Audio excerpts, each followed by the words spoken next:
pelaksanaan rencana aksi yang dilaksanakan pada tahun 2020 sudah dilaksanakan oleh 55 kementerian lembaga dan 249 pemerintah daerah. Sementara pada periode B06 tahun 2021 sudah dilaksanakan oleh 49 kementerian lembaga dan 254 pemerintah daerah.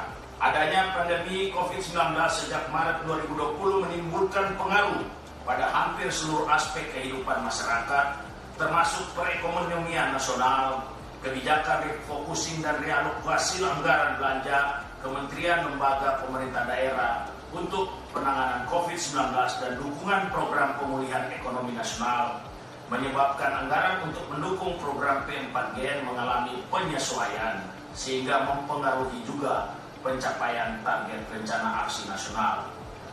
Kami berharap dengan adanya peran aktif dari kementerian lembaga dan pemerintah daerah terhadap kebijakan nasional penanganan narkoba dapat menjadi bentuk dukungan terhadap bangsa dan negara untuk mewujudkan Indonesia bersinar bersih narkoba. Kepada kementerian dan lembaga, dimohon untuk bertanggung jawab atas pelaksanaan rencana aksi nasional P4GN tahun 2020 sampai 2024 ini sesuai dengan kewenangannya masing-masing.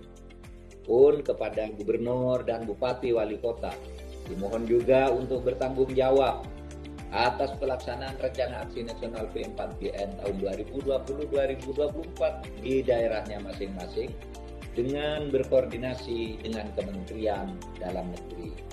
Kepada para aparat penegak hukum, dimohon untuk meningkatkan penguatan intelijen, pengawasan di dalam lapas, pengawasan pintu masuk negara dan pengawasan terhadap transaksi keuangan, serta terus melakukan upaya dan peningkatan strategi dalam pemberantasan penyalahgunaan dan peredaran gelap narkoba sehingga dapat menciptakan kondisi Kamtipmas yang aman dan damai.